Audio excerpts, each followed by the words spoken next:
तिकडे गेले असं इथं मग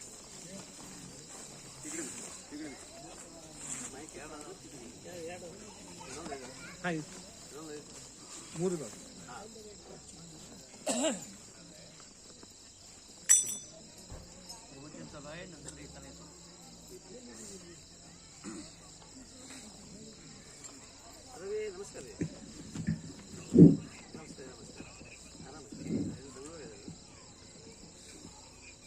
अकरावा ज्ञानदासोह सोहळा मौजे माद्या प्रवचनाचा आजचा 4था दिवस. परमपूज्य मल्लय्या महास्वामीजी यांच्या परम सानिध्यामध्ये व त्यांच्या छत्रछायेखाली संपन्न होत असलेला हा 11व्या वर्षाचा ज्ञानदासोह सोहळा. या ठिकाणी आज उपस्थित असलेले सर्व अतिथीगणांचं, या ठिकाणी गुरुजनांचं या ठिकाणी मी प्रथमतः स्वागत करतो. सुस्वागतम सुस्वागतम सुस्वागतम. परमपूज्य मल्लय्या महास्वामीजी ज्यांनी या प्रवचनाची सुरुवात आपल्या मादाळमध्ये गेल्या 11 वर्षापूर्वी त्यांनी केली. सुरुवातीला चन्नबसव देवरू, परमपूज्य चन्नबसव देवरू गोडगेरी मठाचे या ठिकाणी येऊन सन 1980च्या शतकामध्ये 80च्या दशकामध्ये त्यांनी प्रवचनाची या ठिकाणी पायंडा घालून दिला. का कुणास ठाऊक मादळगाव निवडलं हे समजलं नाही. महाराष्ट्रातील एक छोटंसं गाव आणि कर्नाटकातील ते गोडगेरी गाव, त्या गोडगेरीचा आणि कर्नाटक महाराष्ट्रातील माद्याळ या गावाचं काय अनन्य संबंध आहे ते समजलं नाही. आणि त्यानंतर ही परंपरा थोडीशी खंडित झाली. पुन्हा मल्लय्या महास्वामींच्या मनात काय विचार आला कुणास ठाऊक, इथं पेरलेलं वाया जात नाही हे त्यांच्या लक्षात आलं आणि प्रवचनाची सुरुवात पुन्हा गेल्या 11 वर्षापूर्वी त्यांनी केली आणि अखंडपणे आज आपण या प्रवचनाचा आजपर्यंत आपण लाभ घेतो आहोत. मी परमपूज्य मल्लय्या महास्वामीजी यांनी जी परंपरा खंडित झालेली होती ती परंपरा पुन्हा स्थापन केली, त्याबद्दल मी मनपूर्वक त्यांचा आभार या ठिकाणी व्यक्त करतो. समाजामध्ये एक शिक्षक, एक गुरुजन, एक गुरु पाहिजे, त्याशिवाय समाज पुढे जात नाही. नाहीतर समाजामध्ये हाहाकार माजेल. एवढंच या ठिकाणी आपण एक 4 दिवस येतो, मन शांत होतं, मन एकदम हलकं होतं. सिद्धेश्वर महास्वामींचे विचार आपण ऐकू शकलो नाही, खंत आहे, दुःख आहे. पण त्याच तोडीचं, त्याच तोलामोलाचं विचार या ठिकाणी मल्लय्या महास्वामींच्या मुखातून, त्यांच्या वाणीतून प्रकट होतात. यापेक्षा आनंदाचा क्षण आपल्या जीवनामध्ये कुठलाच नाही. मी परमपूज्य गिरीशानंद महास्वामीजी औजिकर आश्रम यांचंही या ठिकाणी मनापासून स्वागत करतो. आणि या ठिकाणी विशेष अतिथी म्हणून आपल्याला लाभलेले मारुती देवरू शरणरू, की ज्यांनी लोक हास्य क्लब मध्ये जातात बघा, हास्य क्लब मध्ये हसण्यासाठी जातात आणि खरे पैसे देऊन फुकटचं हास्य हसून येतात. तिथं पैसे खिशातले काढायचे आणि खोटं खोटं हसायचं आणि खोटं खोटं घराकडे यायचं आणि खूप काही मी केलो अशा पद्धतीचा आविर्भाव ती लोक करतात. तसं न करता या ठिकाणी हृदयापासून हसवणारे, आपल्या जागेला खिळून ठेवणारे असे मारुती शरणरू या ठिकाणी आज आपल्याला लाभलेले.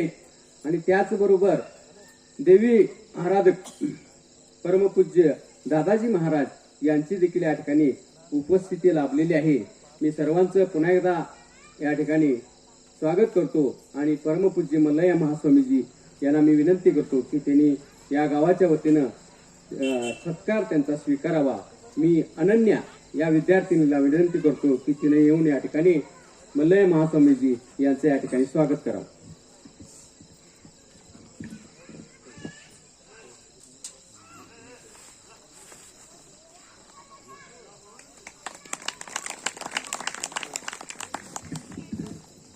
ज्यांची बाग फुलून आली त्यांनी 2 फुले द्यावीत आणि ज्यांचे सूर जुळून आले त्यांनी 2 गाणी द्यावीत. परमपूज्य मलय महास्वामीजी यांच्या स्वभावातील एक महत्वाचा स्वभाव म्हणजे ते संगीत आराधक. त्यांना संगीत प्रिय, ते संगीत प्रिय आहेत आणि संगीत प्रिय आराधकांची पूजा एक संगीत प्रेमी विद्यार्थिनी या ठिकाणी करते आहे. या ठिकाणी ती करते आहे. याबद्दल या अनन्याचा या ठिकाणी मनापासून या ठिकाणी धन्यवाद देतो. यानंतर परमपूज्य गिरीशानंद महास्वामीजी औजिकेर आश्रम कनकनाथ यांचे या ठिकाणी स्वागत. मी श्रेया ही जी विद्यार्थिनी आहे तिला विनंती करतो की तिनं या ठिकाणी गिरीशानंद स्वामीजींचा या ठिकाणी सत्कार करावा.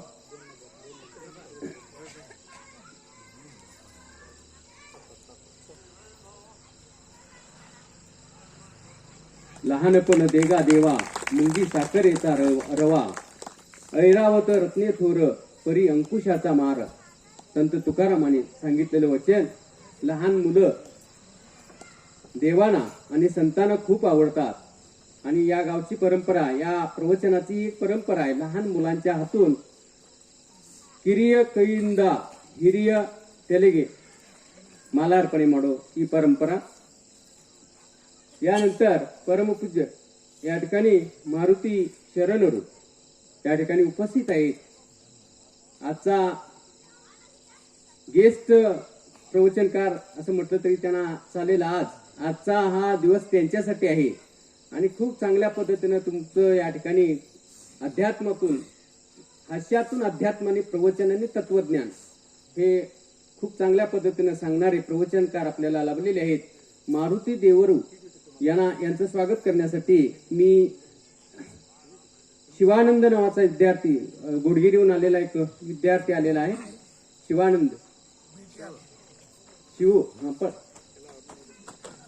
स्वागत त्यांनी करावं. शिवानंद हा विद्यार्थी मारुती देवरू यांचा या ठिकाणी सत्कार करत आहे. यानंतर परमपूज्य दादाजी महाराज देवी उपासक यांचं या ठिकाणी सत्कार. लग्न कोरी नावाची मुलगी आहे बघा. या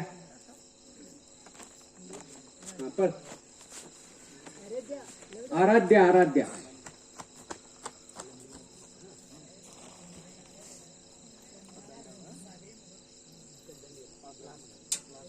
तिचा सत्कार या ठिकाणी होतो आहे.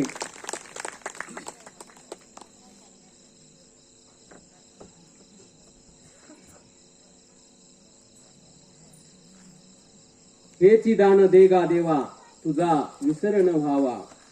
न लगे मुक्ती धन संपदा संत संग देई सदा.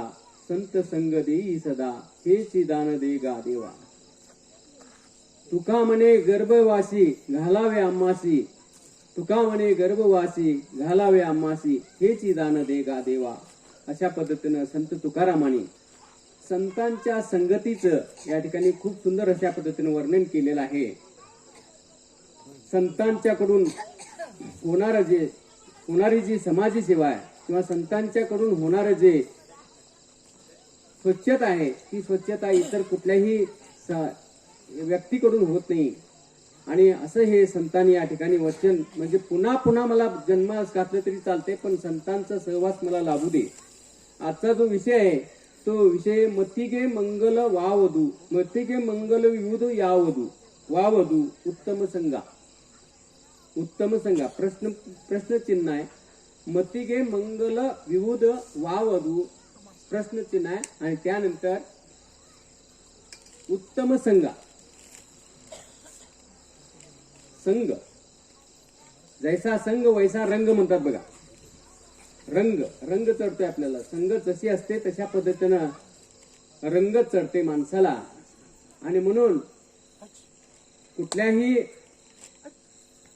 अध्यात्मामध्ये किंवा कुठल्याही सत्संगामध्ये जास्तीत जास्त संघाच्या बद्दल माहिती किंवा प्रवचन जास्त झालेलं आहे.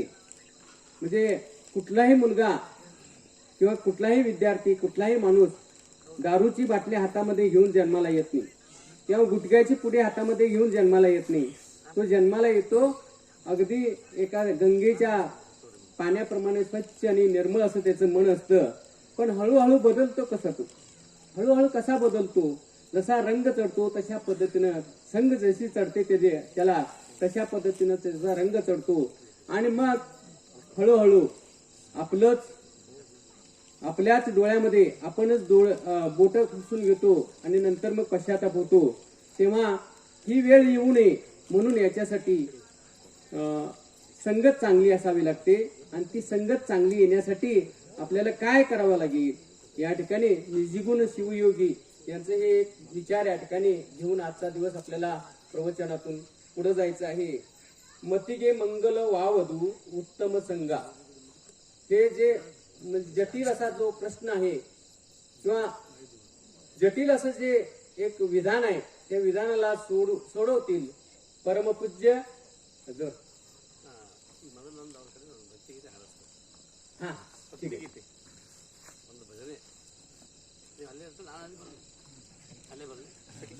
या ठिकाणी गोडगिरी ग्रामस्थांमधून भजन मंडळ या ठिकाणी आलेले आहे. आणि याच भजन मंडळामधून एक 2 कन्या, 1-2 बालिका आपल्यामध्ये आलेल्या आहेत. गेल्या वर्षी तुम्हाला माहिती असेल, यार व्हाला यार मनी मिचकोंदनी म्हणती, इतकं सुंदर अशा पद्धतीने ते गाणं म्हटलेलं होतं, अजूनही मला आठवते. आणि ते गीत आजावरच्या सहवासामध्ये किंवा आजावरच्या साथीमध्ये या मुली म्हणणार आहेत. मी विनंती करतो की भजन मंडळ आजावर